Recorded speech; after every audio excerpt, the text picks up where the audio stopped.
What's up, guys? J Dog.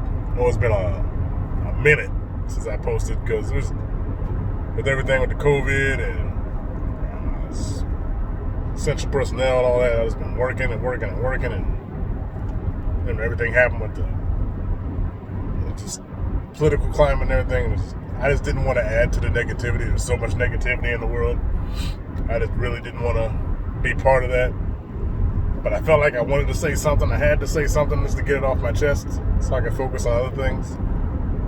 But this is my one video, hopefully one video that I'm going to talk about it. I'm not going to, like I said, I'm not going to add to negativity. There's a big cesspool of negativity and hatred in the world right now. It's too much. I don't want to add to it. There's enough going on, to the point where I should be excited. There's 2 new consoles coming out in like less than 2 months, and I'm more worried about the fallout of how the election's gonna go. It's gonna be. I'm frightened of what the outcome, what's gonna happen. No matter who wins, something bad's gonna happen. It's like this feeling of dread. This is terrible. I just can't focus, and I just stopped posting because of that. But here's how I feel about it. Regardless, and I hope everybody really hears me here. I grew up in, like I said, I was an 80s kid. I grew up in a neighborhood, pretty diverse, a little bit of everybody. Not everybody liked each other. There was a lot of, it was a country town. There's a lot of openly racist people out there. People that didn't. So much that they didn't want their kids playing with black kids. And I didn't understand that at the time as a kid, but by the time I got into high school, I got it. But you never knew. You never really knew that because at the end of the day, this is the universal truth. This is what I'm trying to get across. End of the day, your neighbor was still your neighbor. Regardless of how he felt personally. Regardless of how you might talk behind closed doors.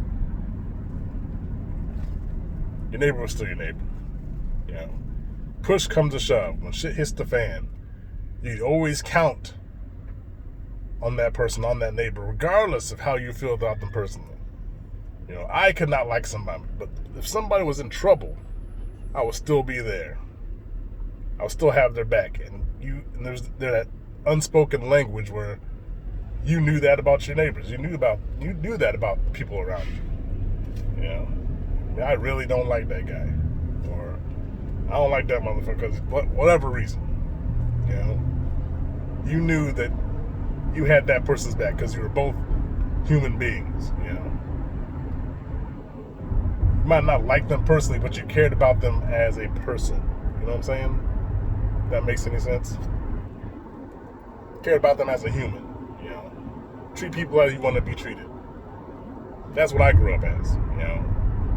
And we knew, like, if someone's kid almost got abducted, or someone's caught a fire, or someone's broken down, that guy, that openly racist dude, would stop in the street and ask you if you needed help. That same guy you might not like, or the same person you might not agree with. You know what I'm saying?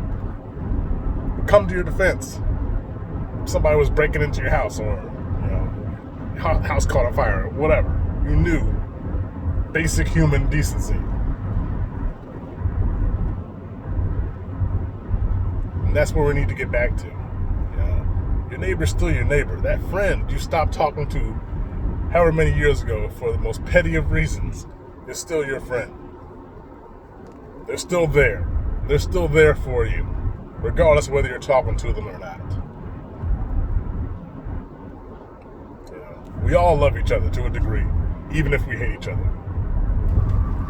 Because you can't hate somebody unless you have strong feelings for them at the end of the day. It is what it is. We have to fight this negativity.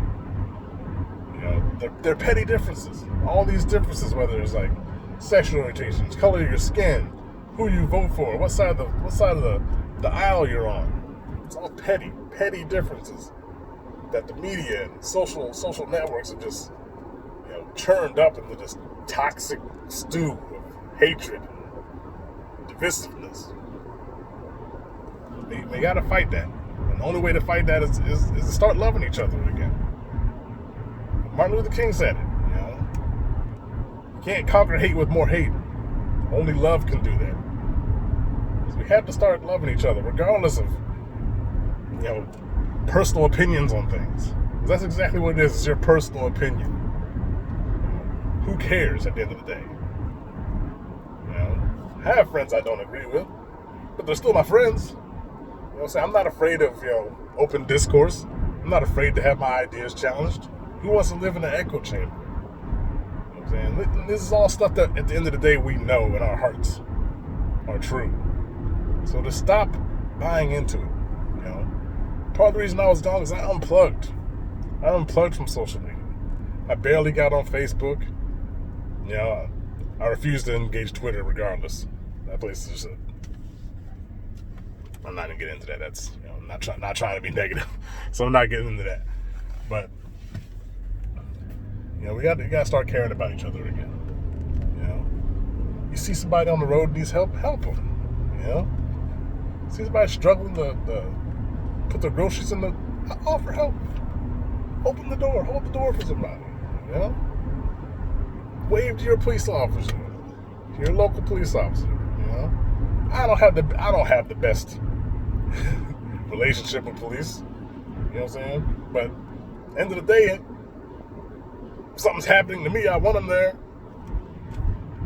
You know, but you know, we have to come back together.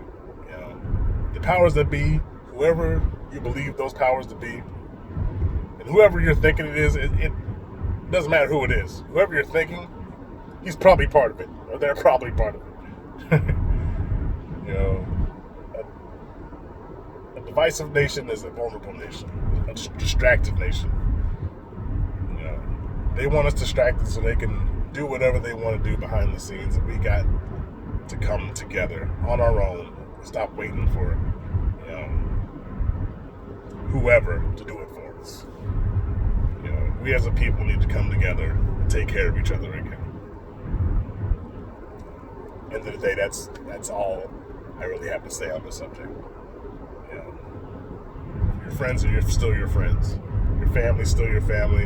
Your neighbors are still your neighbors.